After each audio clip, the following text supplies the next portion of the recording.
All right, Padres, they drop another one to the Rockies, the Colorado Rockies. Yes. I mean, I guess we should have seen this one coming, right? Where Cal Quantrill's on the mound, former Padre. Of course, he was going to shove it up our you know what's tonight. I don't know if AJ Preller was in the building, but if he was, that probably had to be pretty painful to be sitting there and watching because you once had Cal Quantrill and he was in that Clevenger deal, and we know how the Clevenger thing whole worked out, right? Or the lack of working out, if you will. But tonight, I mean, sure, Mike Schilt can talk about the silver linings. That's why I did this a little bit later. I was waiting for Mike Schilt's presser to see what he would say today. And sure, there's silver linings about how balls are being hit hard, and sometimes balls aren't being hit hard by the other team and they're falling. So it's a little bit of just bad breaks for the Padres. And I totally understand that. But at the same time, it's a results based business. And the results right now are the Padres are a game under 500.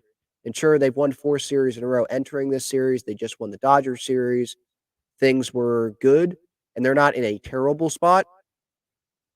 But the Rockies, even with this win, are 14-28. And Kevin Acee is correct when he said in the post game today about how most good teams, or he said something like this, most good teams or playoff teams, usually they find ways to beat the bad teams, and that's how they build up their record, you know? And the Padres could do definitely a much better job at that over the last couple of years. And this is just another reminder, right? Remember, they split the 4 game set with the Rockies earlier. That was in Colorado. And then this one here, they might get swept if they lose tomorrow. They would get swept. They're at least going to lose the series. And then they have the Braves coming up, who are the other contender other than the Dodgers, right? Those are the top 2, right? You go to the Phillies too, but really Dodgers, Braves. You got the Braves coming up, one of the big contenders to come out of the National League this season. And it's in Atlanta, which the Padres they have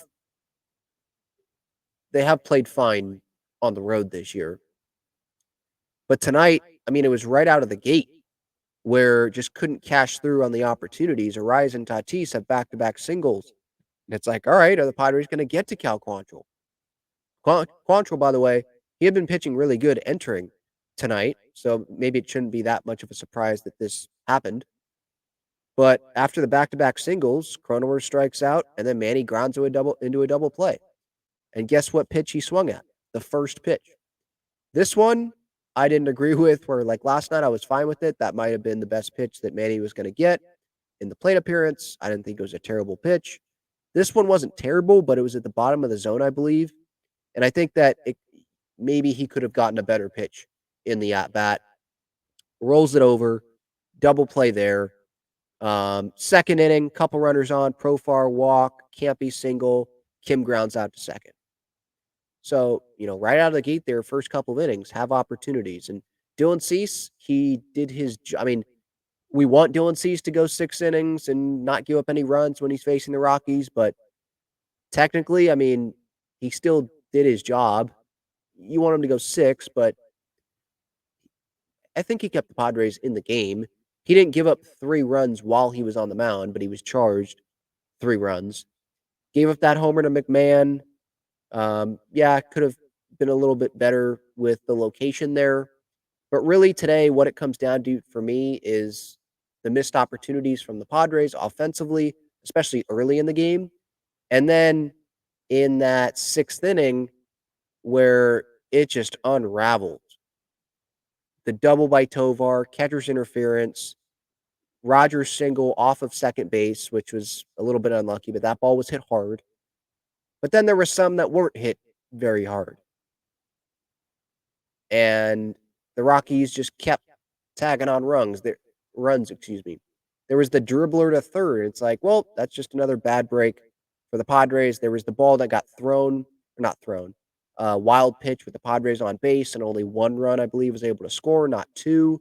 Or someone couldn't move up a couple of bases, and they could only move up 1 because of the rule, even though it seemed like they were going to get that second base if that wasn't the rule, if that makes sense, because of how I mean, the ball went to where Joe Musgrove was sitting on the bubble gum bucket on the other side, not the closest side to home plate, but the other side of the dugout.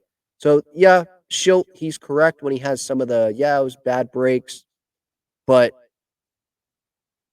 while the box score doesn't look terrible, you go down the box score, the only 0 for tonight was Crony, went 0 for 4. Arise, Tatis had a couple of hits, each of them. Campy had a couple of hits. Everyone else other than Crony had at least one hit. But where were the meaningful hits? What were the meaningful hits? There were. I mean, Campy had an RBI single, made it 6-1. Arise had an RBI single, 6-2. I believe there was one more run, right?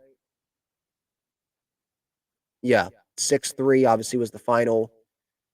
So they came through a little bit, but again, when you're facing the Rockies, you're expecting to do more. You're expecting this team to do more offensively, to take advantage of playing the Rockies. Now, I think it's valid to bring up that the Rockies are playing good baseball right now.